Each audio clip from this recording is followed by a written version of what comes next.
So I got those Where's Wally books. Yeah, the impulse didn't float away before you acted on it. No, they were gotten, I believe, before the podcast had even finished last week. Yeah, I got a Ziploc bag on eBay. It was just a Ziplocked bag full of Where's Wally books. Possibly all of them, I don't know. But, like, I've got all the main ones that I remember, then a whole bunch of the activity books. That's it. Yeah. What can I tell you about them? I was going to get them before we recorded, right? I was going to go, well, I bought these and I'm going to talk about them. I'll grab them and bring them over. But it's not like there's any, like, fun text I could read you. Well, how's about this? You pick a random page and you start describing people and we stop you with one of them. Sounds like it's Wally. Oh, sorry, Waldo for any Americans listening. I had been wondering. Oh, dear. Yeah. No, I know. Yeah. Oh, yeah, that's the other thing, because I was going to also talk about the Wally Waldo discrepancy. Oh, by the way, it should point out that despite being super duper busy and desperately needing to sort of get here quickly and get this done, knocked out so I can get back to work, right? Right. I did sit and watch the entirety of the Where's Wally cartoon intro before I came in here, because I was like, I better get that out of the way. Sure. Otherwise, it would be. I say it would be stuck in my head, but as I talk, I've just got, oh, where's Wally? And now, oh, where's Wally? Like, stuck in my head. Oh, there he is. Yes. So, well, yeah, the other interesting thing. Well, sorry. Oh, go ahead. Go ahead. No, because I've got a bit of a.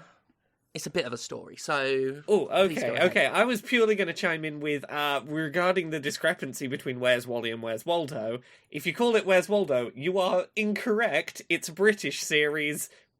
Originally, it's Where's Wally. You apparently couldn't handle a man called Wally. There we go. But you see, post-revolution, everything that was British that had value inherently gets stolen by Americans and made more popular. So, yeah, that's what true. Can you do? That's interesting you say that, because the thing I want to talk about involves the discrepancy between Wally and Waldo and how that confused me as it pertains to the antagonist of the Where's Wally series, Odlaw, which, as a kid, I didn't know what the fuck that meant. As a kid, I'm watching the Where's Wally cartoon, and for some reason I didn't remember him in the books. I thought he was a new introduction, even though he's in the first one. I don't remember him from the books at all. Oh. Like, the name is vaguely familiar. Yeah, but... he's like the Wario version of Wally. He's got a black and yellow striped jumper with, his scheme's all black and yellow, and he kind of looks similar, except he's got like this dirty little moustache. And that's Waldo. And he was sort of a proper bad guy in the cartoon. In the books, he's just another guy you find. In the cartoon, proper bad guy. And that's where I remember him from, and they're all calling him Odlaw. And as a kid, the best I could come up with was, it was a cartoon. They didn't want to outright say the word outlaw, so they thought his behaviour, while not strictly criminal, does go against the spirit of the law of the land. When in reality, it was just that they'd spelled Waldo backwards. Yeah, like Waldo backwards. But I was a British kid growing up in Britain. I didn't know he was called Waldo until like the internet was invented. Well, this is where it gets confusing, because he's called Odlaw in the British books. In the British books, he's not called Ilau.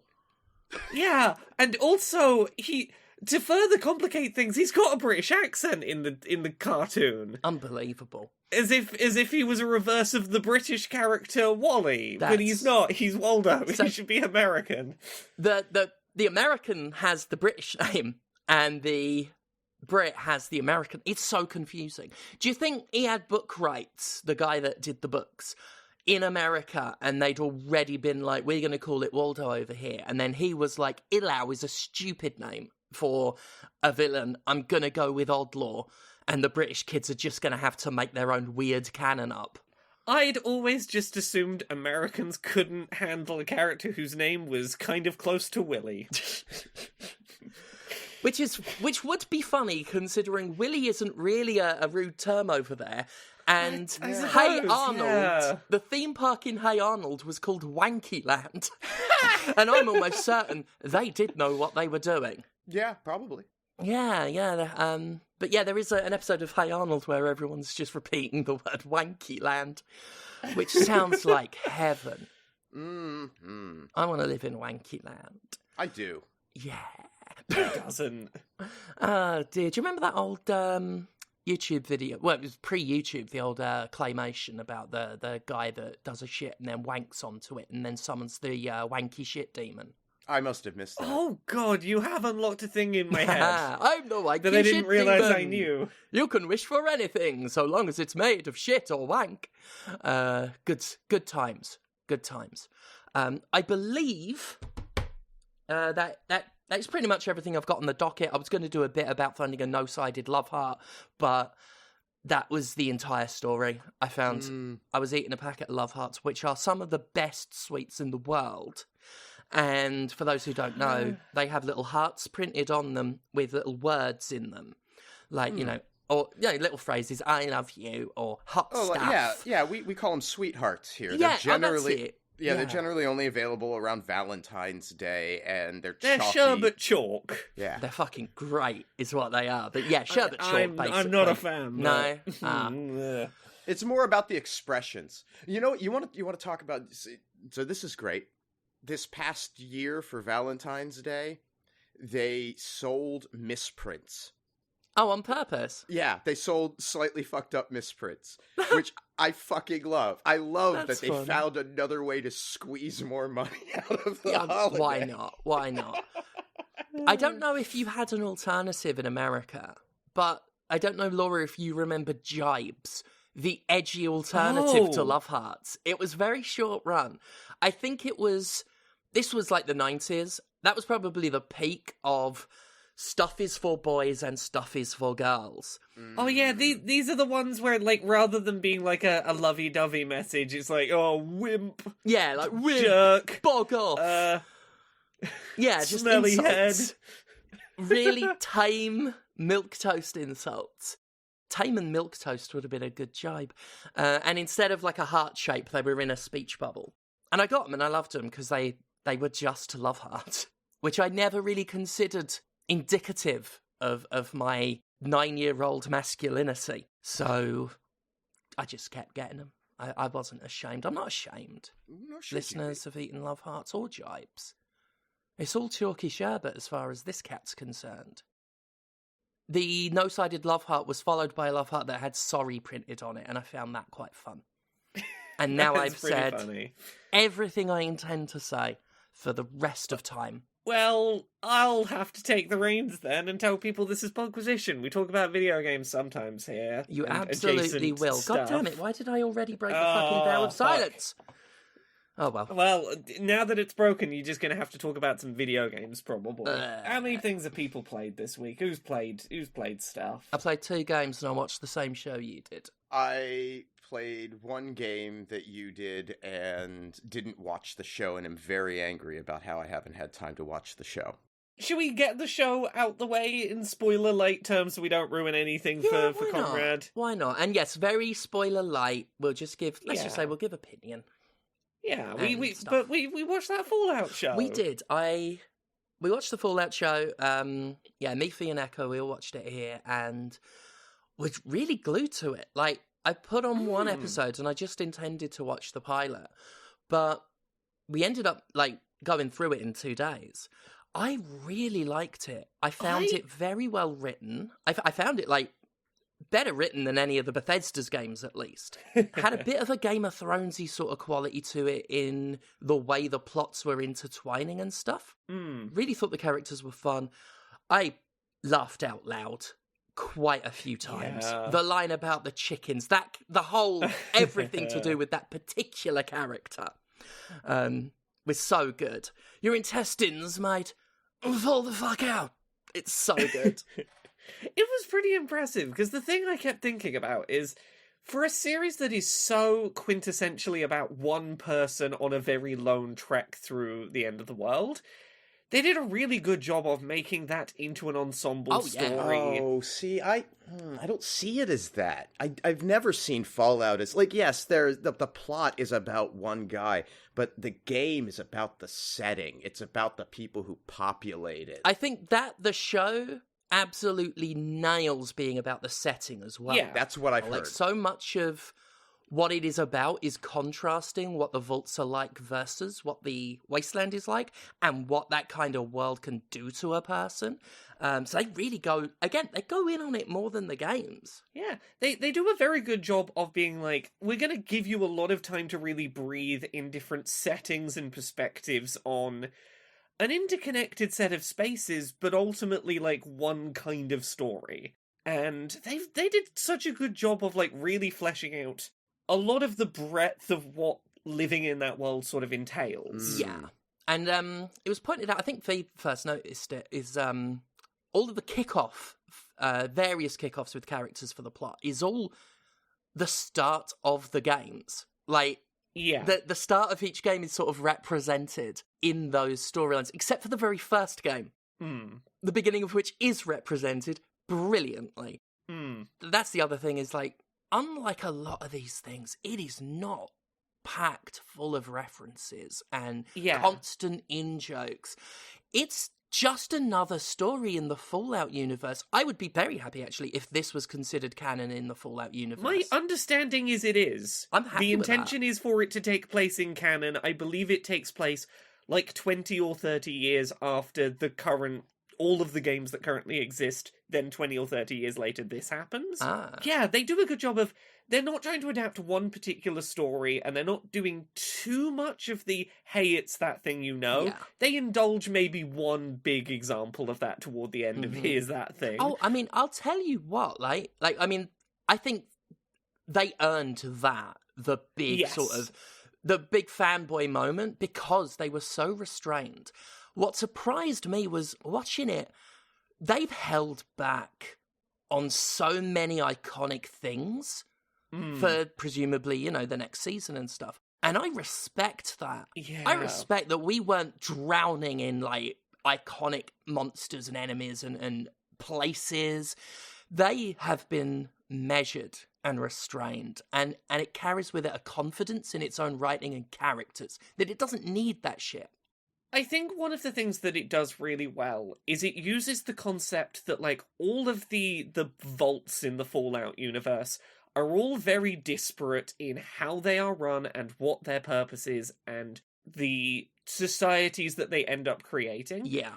And they really get that that's a good playground for, we can just do our own little micro things because of those little subcultures that grow out of locking a bunch of people in a place away from the rest of society for a while. Oh my god, like, in portraying, like, the heartlessness of the corporations in Fallout's universe, again, I think more than any other game or piece of lore, that show has effectively, like, portrayed what a piece of shit Vault-Tec is. Like, vile, like skin-crawling. It's uncomfortable, the level of, like, the lack of humanity shown sometimes. Even more so knowing that they're just reflecting how these people, like, the real-life alternatives think. Yeah. It's great. Really good. It is genuinely, it's a very fun show. It's pretty well paced. It keeps itself going. It doesn't get too bogged down in its main plot. It has room to go on little silly little side quests. And for all of the, like, at times it gets a little, like, we're just gonna throw blood at the walls, a little chaosy. It's always so exaggerated that it's always very... I can't take this too seriously because it looks like you threw ragu up the wall when you blew someone's brains out. Oh yeah, like... And I'm like, yeah. There is times where... Like, I made a joke at one point about, like, the ghoul having the ludicrous jibs perk. But I do think that is deliberate. I do think they are, like... Because it is mostly when the ghoul shoots someone, they fucking explode. And I know, like, part of it is the gun he's got. But it is the ludicrous jibs perk. Yeah, honestly, really, really pleasantly surprised with it. Yeah, it's so impressive. The fact that it is just a story in the Fallout universe and it slots so well. Maybe a few things, like a few little snarls, but the general thrust of it just slots right in. Yeah, it walks the line between if you know Fallout stuff already, you're getting something new, while if you don't know Fallout at all, it's giving you enough of the background to get invested. Oh, yeah. Without feeling like it's treading water for people who know what's going on. They balance that so well. Yeah. To newcomers, it's just a story about how fucking shit a post-apocalyptic wasteland would really be, which is great. And then, of course, you've got all the little Fallout-y bits for everyone else, which, again, they're not relying on it. They're throwing bits in for fun, and they're earning those bits. And they know they don't need it. They don't, because I was watching each new episode not to see what great Fallout reference would be next, but where the fucking story was going. The story hooks are so good that when an episode ended and it was 2 a.m. and I wanted to go to bed, I was like, fuck, there's 2 episodes left and I need to see where it's going. Plus it's got Carl McLaughlin in it. And Carl McLaughlin's in it. Carl McLaughlin's in it, and he's great. And Walton Goggins is in it as the Ghoul. And I am a huge fan of Walton Goggins. I think he's great. I started rewatching Vice Principals after Fallout just to see his performance, and he's great in this as well. Yeah, I was so delighted to see Carl McLaughlin. I love a good bit of Carl McLaughlin and stuff. Yes. What a good show, yeah. It's real good. It's well worth watching. I want to talk about a video game I played this week. If that's all right. I got one of them. Know. You know what? Yeah, go on. Treat yourself. Yeah. So I've started playing Life Eater, which is the new game from the person behind El Paso Elsewhere. Oh.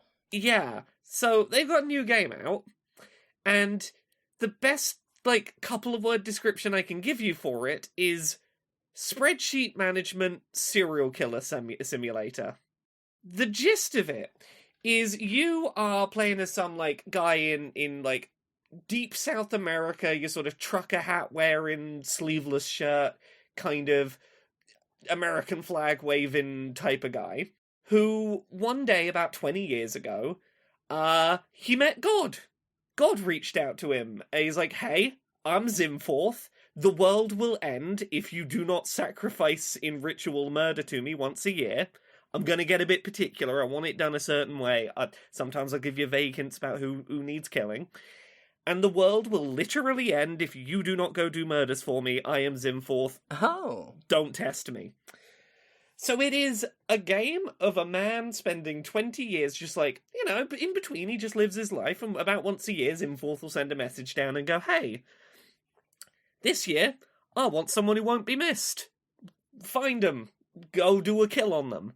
But for a game that is theoretically about serial ritual murder for evil god, it is a very not gory, it's a very mundane game. Because the gameplay itself is largely kind of spreadsheet management. So you have a list of things that you will always need to work out about your targets in order to complete the ritual for Zimforth correctly. It'll be things like, does your target sleep less than 6 hours per night? If so, break the 3rd rib. Do they have black hair? Break rib 11. If not, remove the left lung. Fuck me. There's a little list of things like this that you've got to learn the things about your target. And the way that you do that is that you have essentially a week of their life in little blocks, and it looks like a video editor. And you're clicking on clips in the video editor, and basically making the decision between, do you want to spend more time trying to uncover this block of what that person's doing with their week in that block of time, or do you want to risk being noticed? You've got a balancing act of, you've got a certain amount of time and a certain amount of suspicion that can grow on you, otherwise you'll fail. So you're trying to balance, oh, maybe I'll knock on the door and run away. That's a quick thing I can do, but it will be suspicious. Or maybe I can do installing a keylogger on their computer. It's going to take a lot of time, but they, maybe won't be so suspicious. To uncover these chunks of what their week is, to answer these questions, like, do they have a commute to work? Do they take more than 2 bathroom breaks a day? Do they have children? Do they live alone? Until you have enough evidence to go, I'm going to do that kill, and be able to do the ritual to do with it correctly. And as you go through, none of the things you have to do in the ritual change. Like, the list of things you have to find out about a person is pretty consistent, but you are having to have slightly more complicated situations where it's like, okay, here's like one of 3 suspected people. Not only are you trying to find out all the stuff for the ritual, but you've got to work out which of these 3 people doesn't have a job and is considered slothful by Zimforth. And you've still only got the certain amount of time, so you're having to, like, be very strategic about which blocks of time you unlock to try and, as quickly as possible, rule people out as not the target you're looking for, in order to do these ritual killings to stave off the end of the world for another year. I am so excited by this premise, and I feel like I saw it somewhere, or someone mentioned it, because the name and like the sacrificing element is somewhat familiar. That part of it was an idea that I was seriously thinking about trying to develop into like a series of like a short series of tabletop for Dice Funk, centered around Nice. that, kind of, every year sacrifice of the community type thing. But the other thing, and this blows my mind, because that process of elimination, determining who the person, about, I don't know, 10 or so years ago, I wanted to start work on like an office drama where you are contacted by some kind of future organization that's like, hey, one of these people that you're working with has been replaced by a robot. And you have to figure out who it is before they can perform their assassination mission and change the future. And it was a similar sort of, working in the office, talking to people to figure out who meets the criteria to be a robot. And so this is, in essence, that same idea. And so I'm really keen to play it, since I don't have to make it. Yes, and the comparisons to, like, office drama, I think, is a really good way to put it, because so much of this is about everything. All these people you're observing are living very mundane lives. None of this is, go and work out, like, that person deserves it because X, Y, or Z. It's all trawling through very boring lives, looking for tiny little things you can learn something from. I did one of them earlier today, where it was, oh no, you know who your target is, it's that person, but they're in a hospital and just sleeping all day. You have to look at everyone else's schedules and work out when he's left alone for a minute, and that's when you so that you can find a time to kill him. And it's all just, you can go through his timeline, and every single thing you uncover is sleep, then he slept some more, then some more sleep, then some more sleep. It really does paint this story of, like, detached observation of unspectacular lives in this big dramatic narrative. The other thing that I think is worth talking about is there is another narrative thread that is told through cutscenes as the years jump forward between each murder. And without saying too much, at some point, your character is witnessed doing a ritual murder and has to capture the person who's witnessed him do the crime, and he basically locks him in a cage. And he's like, can't let you out, because then you'll go tell the police, and they'll stop me murdering people for Zimforth, and the world will end. Makes sense. Hope you understand. I don't intend to kill you. I want to be nice to you. I want to give you a good life, but also, I can't let you stop me killing people, or Zimforth will end the world. Oh, that's Zimforth. Oh, that's Zimforth. So in between each, like, time it jumps forward a year, you have these little vignettes of a captor who knows he's doing something wrong by holding this man captive in a cage, but does not feel that he should stop doing the murders he is doing, and that is torn between, I am having to keep you trapped, and I know that's not right, but I'm not killing you. I'm not a bad person. I'm not killing you. Zimforth hasn't told me I have to kill you to save the world. And this weird, strange relationship between captor and forced observer. It is a very well-written game that ping-pongs between, like, deeply uncomfortable interactions and detached interactions with things that should not be as mundane as they are, in a way that, like, is very impressive. My 2 things I would say to be aware of with this game is, first of all, This game wants you to have a degree of ability to hold information in your head. Be that when you're on the video editing timeline trying to find all the clues that will help you do the ritual for Zimforth, you need to be able to remember what all the criteria that Zimforth is looking for is, so that you don't go into the ritual and go, oh fuck, I forgot to check for that thing. Equally, when you're in doing the ritual, clicking on the things that you're going to remove or chop up or whatever, you need to be able to remember the answers that you saw when you were doing the video editing bit. And that's the thing I struggle with.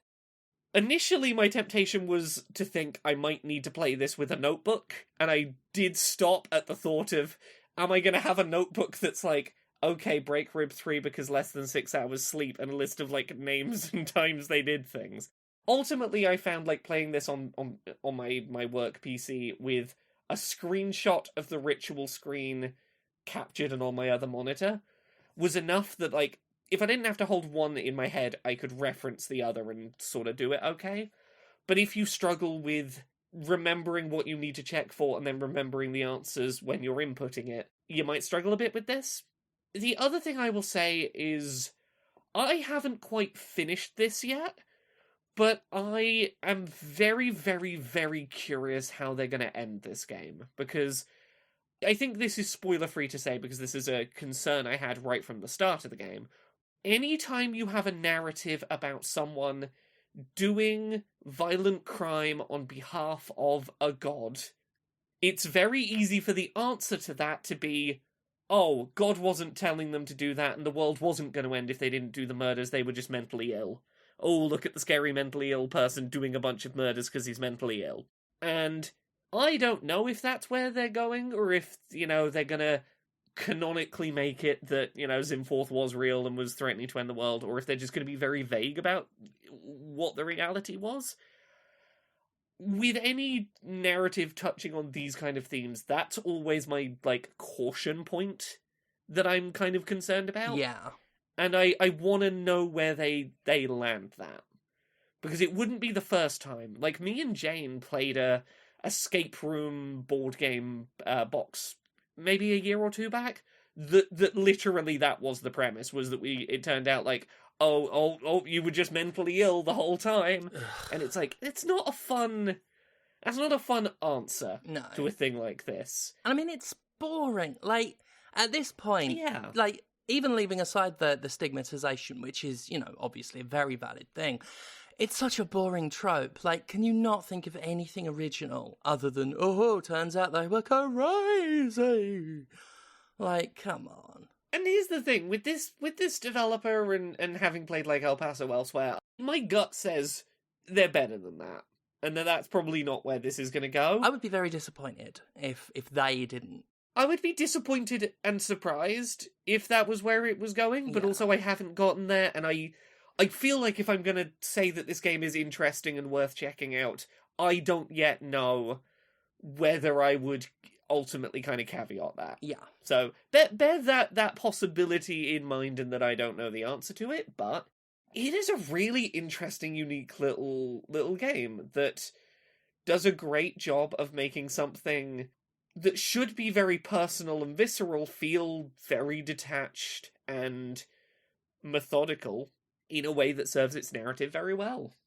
So yeah, that's Life Eater. Life Eater? I mean, the premise sounds utterly fascinating. Yeah. Yeah, I'm very glad that I've checked it out. What about you, Conrad? We'll jump over to you. Well, you've not jumped in with a thing yet. I've just been playing Balatro, like finding little gaps here and there in my day. You're back in. To fit. Well, it's something that's quick, Yeah. I mean, it's been that or Spelunky, something that I can put 20 minutes into and then forget about for a period of time while I go do other shit. Something I did want to mention, I played a board game not that long ago called Horrified. This is, I think it's published by Ravensburger, and I'm really, really into cooperative board games. I mean, I'm into cooperation, generally speaking, as a mechanic, just for life. But in my games, I love a good cooperative board game. This is, the original one was using movie monsters. You know, and I keep forgetting the studio. MGM, was it MGM that had the movie Monsters? The Dark Universe. Well, yeah, that was what they were going to base the Dark Universe on. The Dark Right. Universe. The Dark Universe. And so the first one they came out with had all, you know, Dracula, werewolf, I think Invisible Man, that sort of thing. The one that we wound up getting as a gift from a friend is the American Monsters version, and it's all cryptids from North America. Oh. Ooh. Yeah, so it's... Chupacabra.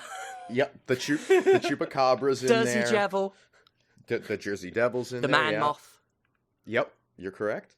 Have they got... Any more guesses? Rake the Carver. That's a more obscure one, that one. Nope, not in this set. Yeah. No one gives the Rake its props. Do I know any other? Well, there's the Sasquatch, obviously. Yeah, Bigfoot. we go with Bigfoot here, but yep, that's in there.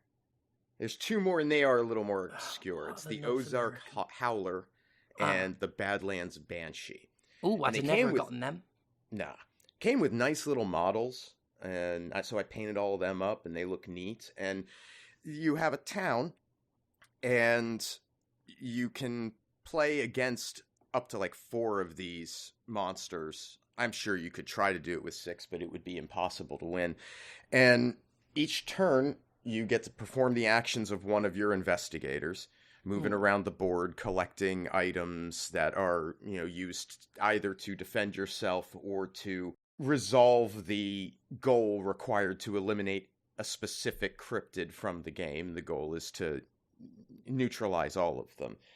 And then after an investigator takes a turn, the monsters take a turn, and they have some rules about where they move in relation to investigators. And then it'll also spawn just citizens in the environment. And that's another wrinkle now, that you have to make sure that the citizens can get to the place that they're going to be safe before they get hunted down and killed by the monsters.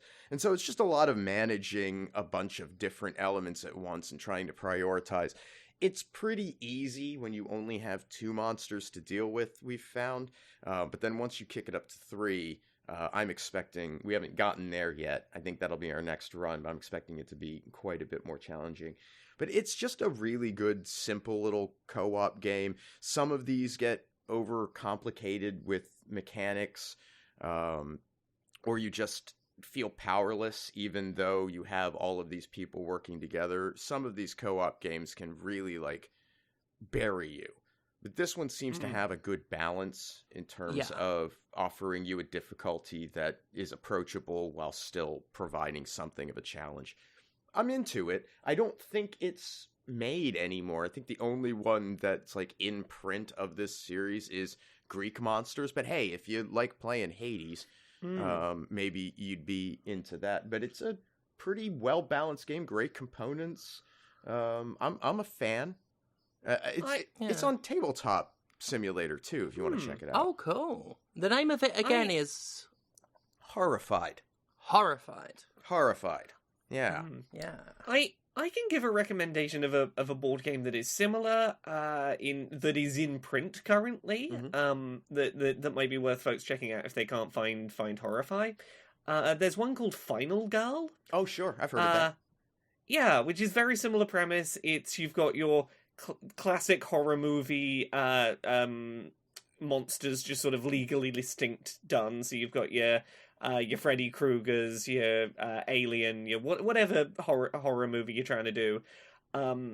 Spawn in your various monsters, pick what actions you're going to do, try and get the civilians to safety without dying or the fear going up too high. Very similar kind of premise. I love the packaging on it. All of the little boxes for like adding another horror movie spoof into your collection is like a little VHS box. It's a series of VHS boxes, and then you can mix and match them. So you can have like a setting from one horror thing, but you put a different horror creature in it, and now that's going on.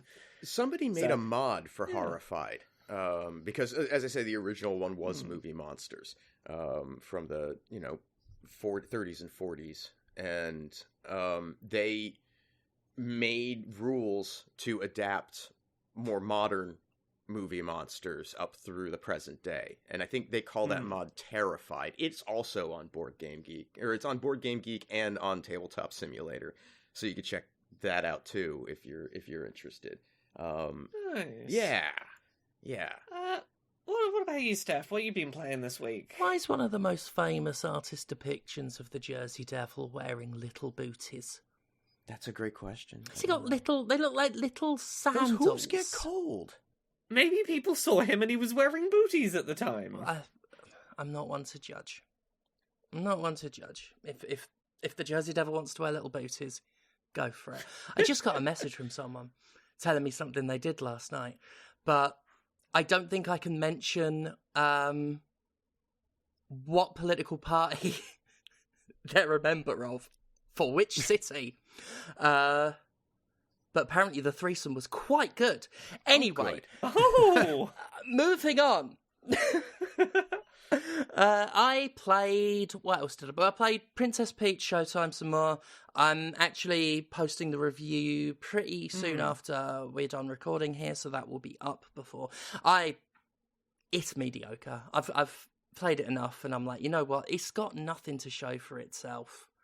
It doesn't do much, and I'm bored. It's got good moments with a lot of in between. Yeah, and there's barely any replay value with how drawn out each level is. You don't want to slowly redo the whole level, not being able to button mash through dialogue or skip cutscenes in order to try and find that one collectible you missed. Yeah, I want and then you miss it a second time, and then have to replay the whole level again to try one more time. Right?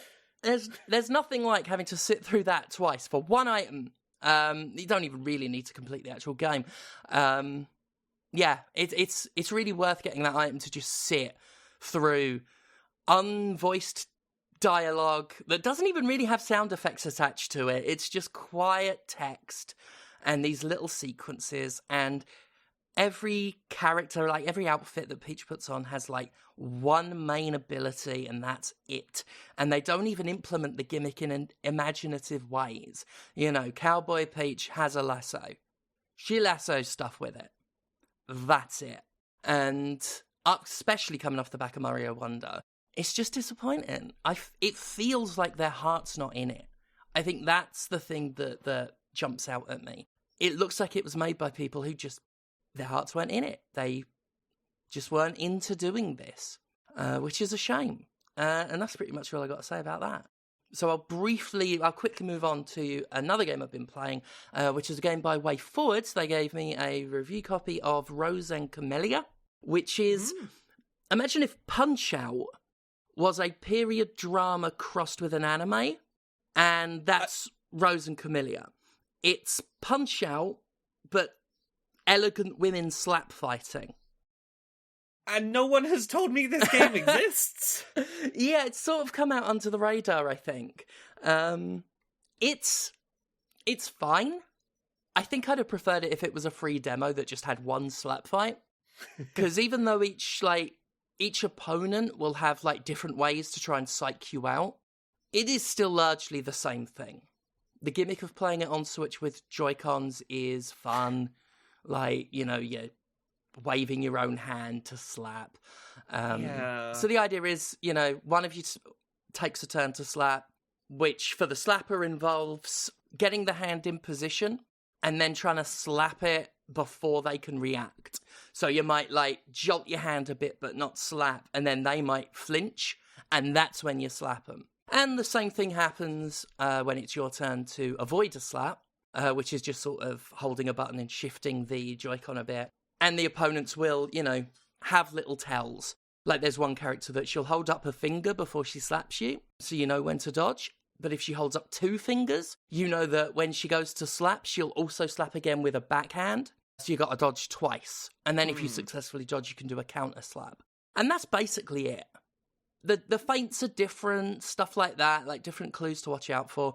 But overall, it's the same thing. And the story, while I think it needed to be more melodramatic than it is, it's fine. It's this little argument about like this commoner married this rich man who died, and they're slapping over who inherits the house. And it's It's a fun game, but it's one of those games where the premise is more fun than the game. And that doesn't mean the game's bad. It's just the bulk of the humour comes from me saying what I said about it's Punch-Out, but period drama and slapping. Once you actually play it, you're like, haha, this is funny. And then you're like, and now this is just a very stripped down Punch-Out. This has made me think of a thing that I feel like is probably quite comparable. There is a arcade cabinet that is fucking great, but that would not work as like an actual game to play at home, because there's not very much ultimately to it beyond the thing that it is, which is, it's an arcade cabinet that has like a fake table at the front of it, and you have like various scenarios you'll be in, and the whole gist of it is that you're trying to like rile people up and then flip the table, and you physically flip the table on the arcade machine to like send everything on the table flying to upend whatever, like, you're at a fancy dinner party, and you've got to wait until everyone's like at peak fanciness, and then you throw the table and everything goes flying. Great premise, not much of an actual game, but it works because you play it for like 10 minutes in an arcade with like a Japanese name you don't know what it translates to, and you go, that was great. Yeah. Not necessarily a full game's worth of idea. I think this is a similar thing. If Yeah. this were a free game with just like a slap, I'd have loved that. Or even just like put 99 cents and just have like a slappy simulatory thing. As an attempt at a more full game, like I've run out of steam with it already, and I've only had a few, like I've done a few levels, but I'm not excited about doing more. I'm not displeased with what I've played. I've had that. That was entertaining, thank you. I don't need the other 90% of this game. But I love the idea. And it's nice to see Way Forward still plugging away, you know? It was good old Adam Tierney that sent me the code. Adam Tierney, who was paying Malcolm McDowell on Cameo to constantly talk about myself and Conrad's and our mutual friend Jonathan's adopted son, Mitrov, who lived, grew up, got married, died, like all over the span of a year. It was great. It was great, yeah. It was great. So, yeah, that's Rose and Camillia. Great premise, but one of those games where if you've watched the trailer, you've gotten the joke. Yeah, and that's it. Like, I know we've both played another game, but we can't talk about that one yet. Oh, I got a couple of things I can't talk about quite yet. I think on one of them, the embargo on saying you have it dropped today. So we can say that we've got another Crab's Treasure, but I don't think we can have an opinion on it yet. No, we can't. We definitely can't have an opinion on it. But next week we'll have opinions on it. Yeah, look forward to that. Yeah, the only other thing I've played that I can talk about is, much like you, Conrad, I'm still playing Balatro in my like little bits of time in between big things that I should be spending time on. Yeah. I've gotten real into pumping the difficulty up on certain decks and getting real specific on like I'm trying to hit max difficulty on a couple of the different decks. Specifically, I'm on the penultimate difficulty for the, I think it's called the checkered deck. Mm-hmm. The one that's only hearts and spades. It gets rid of clubs and diamonds, but doubles the number of hearts. I'm on the last stake of that one. I'm on orange. I think gold is next. Yes, I am also on orange. I'm sorry, you're correct. I did just go and unlock a really good, because I just love like leaning into flushes and making flushes like my entire identity. I realized there is a very powerful joker for flushes that the only way to get it is to complete a run with any deck on any difficulty, never playing a flush at any point during a run. Which I went and used the deck that is all, that takes all the face cards out, and I did all straights. Okay. Because straights are pretty easy to reliably get in that deck, because you've just got like a much more condensed number of things that can come up. So I did lowest difficulty, all straights, no face cards. Got my new joker that when it comes up, triples your score if you play a flush. Mm-hmm.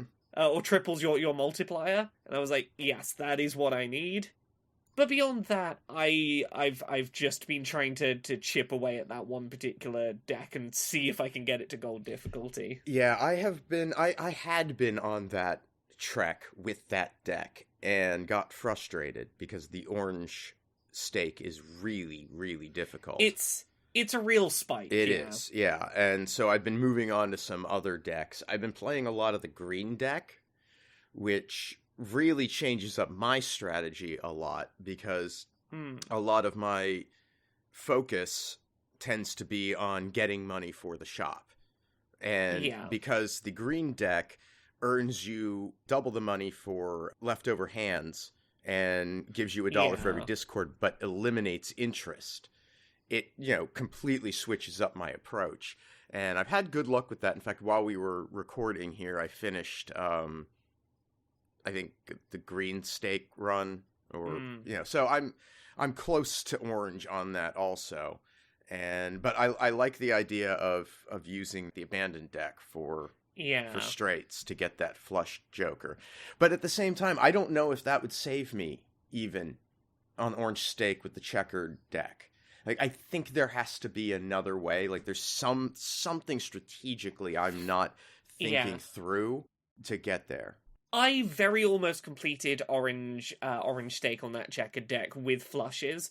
I managed to make it to the boss of Ante-8, and I missed it by, less than $1,000, 1,000 points. It was ridiculously close.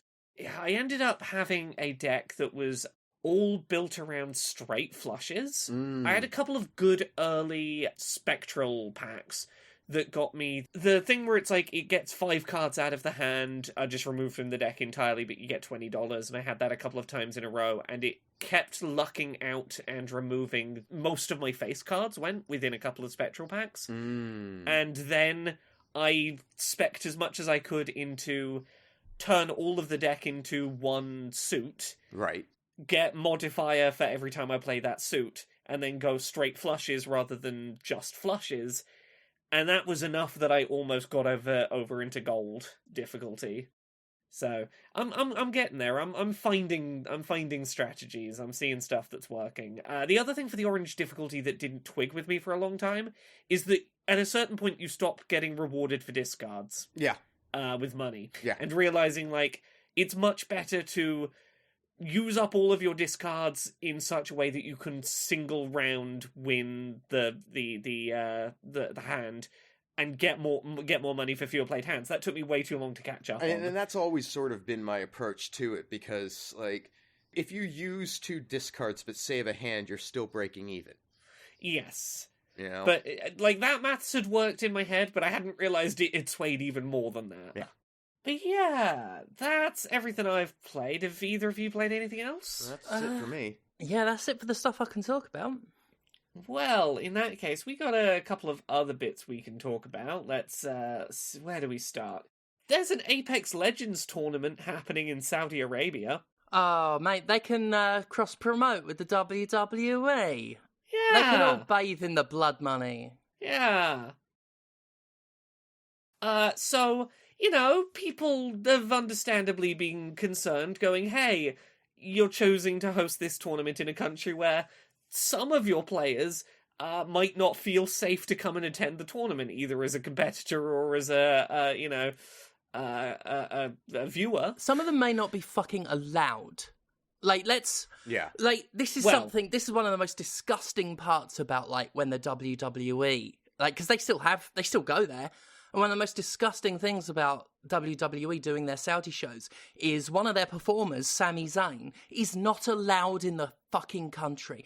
They will, Saudi Arabia have said, do not bring him. And, his friend Kevin Owens will never perform there, because, solidarity. But, frankly, I don't know how any performer can do it. Saudi Arabia would argue, you're welcome to come, just don't display outwardly your identity being what it is, and it won't be a problem. I should point out that they don't want Sami Zayn because of his Syrian descent. Fun. Yeah, that one's good old-fashioned family racism. But yes, obviously, lots of other isms as well. Exactly, but understandably, people have been a bit upset. Particularly given that it's Apex Legends, which is a game that has many playable LGBTQ plus characters. Yeah, will they be allowed to pick those ones? So the story here is... What about the women characters who are showing skin? Will they need to wear, like, full coveralls like the women wrestlers who were graciously allowed to have one wrestling match at Saudi Arabia? All this preamble is required because the way I kept seeing this story reported, and I had several people, bring it to me as a good news story, was... Respawn has told fans that they won't be blocking, characters and cosmetics from being played during the tournament. You can play as the LGBT character or use the Pride skin while taking part in a tournament in Saudi Arabia. Because that's the it's thing a win that matters. for diversity. May I ask a question? Because I've not followed that story. So this is going to be pure guesswork. Also, apologies for being so animated and shouty. This really pisses me off. Obviously, everything about that whole regime pisses me off. But, having watched WWE completely sell out and listening to their shit excuses, which is my question. Has anyone from Respawn or EA tried the line that it's okay that they're going to Saudi Arabia because they're bringing progress? Because they're helping Saudi Arabia to modernize and become a better culture that's more open. Because that's what WWE they're constantly doing the whole, we're changing it from within shit. I get it. They're teaching them how to do performative displays of equality and in order to not have to do it themselves. Because that is absolutely the way of liberal democracies.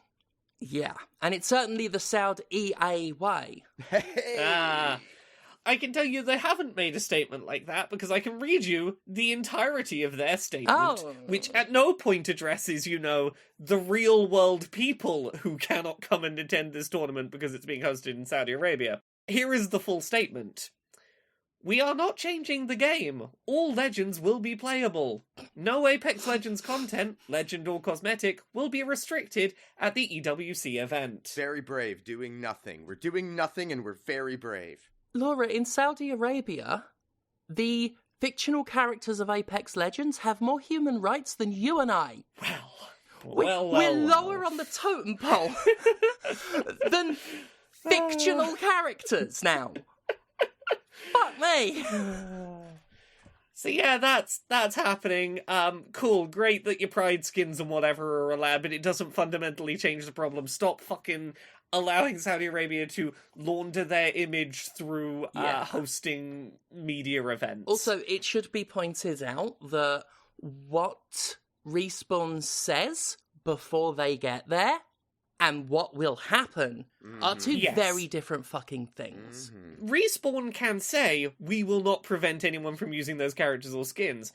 If you're someone at that event, you might choose not to use those characters or skins to not get on the radar of the government of the country you are in. Basically, Respawn can say, we're allowing all of this, but if the Saudi government doesn't allow it, then they don't allow it. And I suppose that's how Respawn wants to get out of it. But the thing is, you can't get out of it because as soon as they've done that, you are openly selling yourself out and your values fucking are gone. game out. I mean, not that they had fucking values. No. They've sold those out. They're just professed going. values. It's a clear demonstration that you do not believe the things that you will say to us to make us feel comfortable buying your products. Yeah. They've exposed themselves as, more hollow than I could have even guessed. And that, to sink lower than my estimation, is fucking low. That's fucking subterranean. Still? Yeah. Still. Another quick story we've got this week, and this is just a thing I appreciate because it was my biggest problem with Final Fantasy VII Rebirth.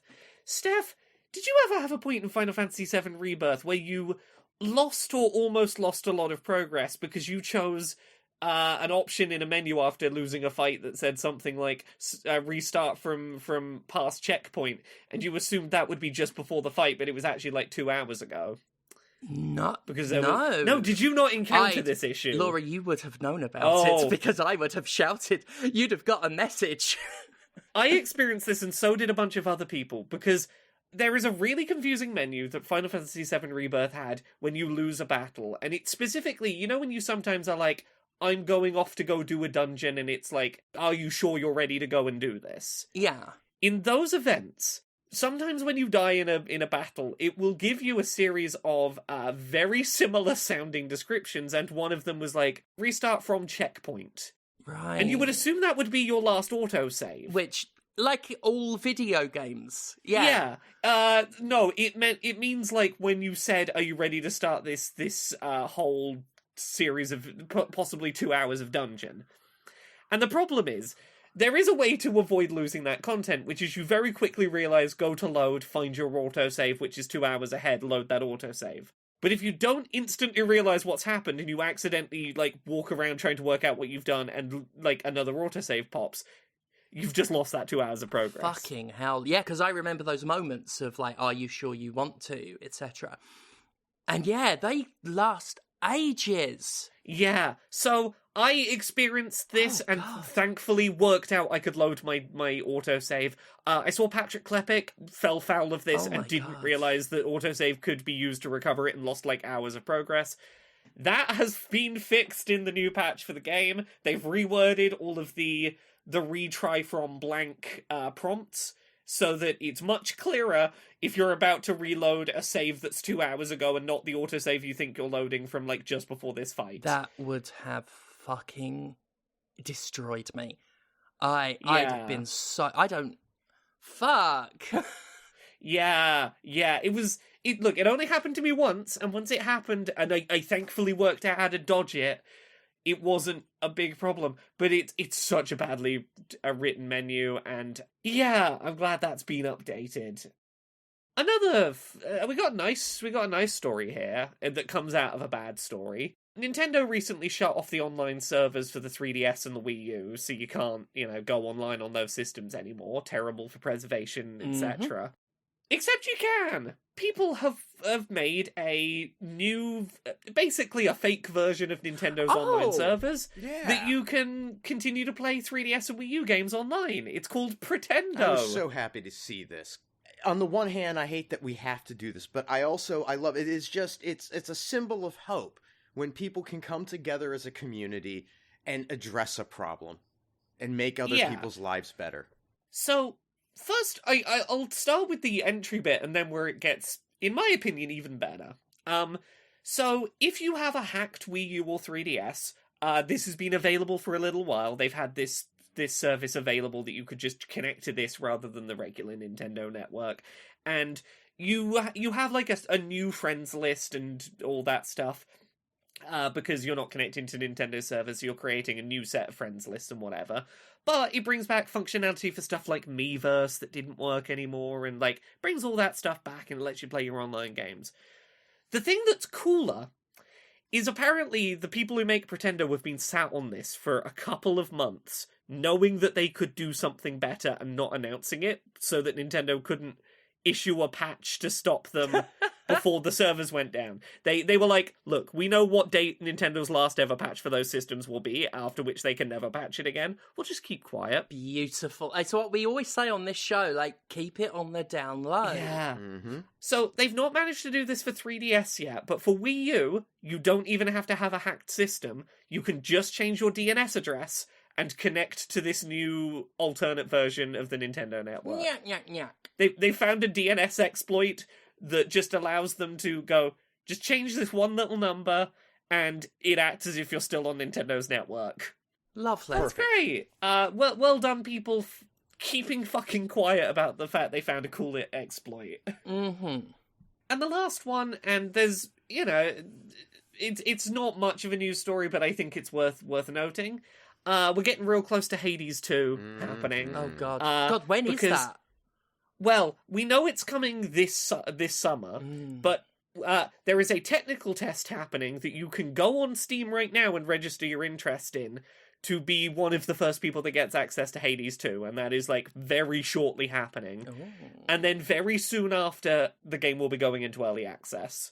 So, if you're desperate to play it, like, the earliest possible second, you can go, like, click a button in Steam on Hades 2's page to maybe get lucky and get to do that. But it seems like early access Hades 2 is going to be probably within, my gut says by June. Like, by the time of Summer Games Fest and all that stuff happening, we're probably looking at Hades 2 early access. So, yeah, Hades 2 is what is closer than I expected it to be. It's going to be real soon. That's cool. Yeah, there we go. I think that's it. Yeah. We've done it. Well, we have. Yeah. We've done it. And Laura, you've done it, which is plural for it, which means you've done lots of things, and you should tell people, I reckon. I've done lots of things, and I will tell people. Yeah. You can find all the stuff I've done at Laura K Buzz pretty much everywhere on the internet. I've got that good unified branding. Laura K Buzz on Twitter, Twitch, YouTube, TikTok, Patreon. That's the one that pays the bills. Blue Sky, Mastodon, all the places. Find me at Laura K Buzz. I will be at the GA Conf Game Accessibility Conference next week on Monday and Tuesday. So if you're not attending in person, you can watch all of the talks from that live streamed with things like sign language interpreter support available. I'll be in the Discord chatting along from the event while people are doing their talks. So if you want to learn a bunch of stuff about accessibility and also see me in the chat talking about accessibility, come check out GA Conf next week. What about you, Conrad? Where are you on the internet? Oh, you can find me at Conrad Zimmerman on Instagram and Blue Sky, and you can hang out with me on Twitch, where I've mostly just been playing a bunch of Spelunky 2, but they've been having some really, like, entertaining runs also. So if you want to, like, come see somebody die shamefully, that's a place to do it. You can buy anti-capitalist propaganda and Jimquisition merchandise at mercenarycreative.com. And everything that I do online gets supported through Patreon at patreon.com/fistshark. And you know who else has a Patreon?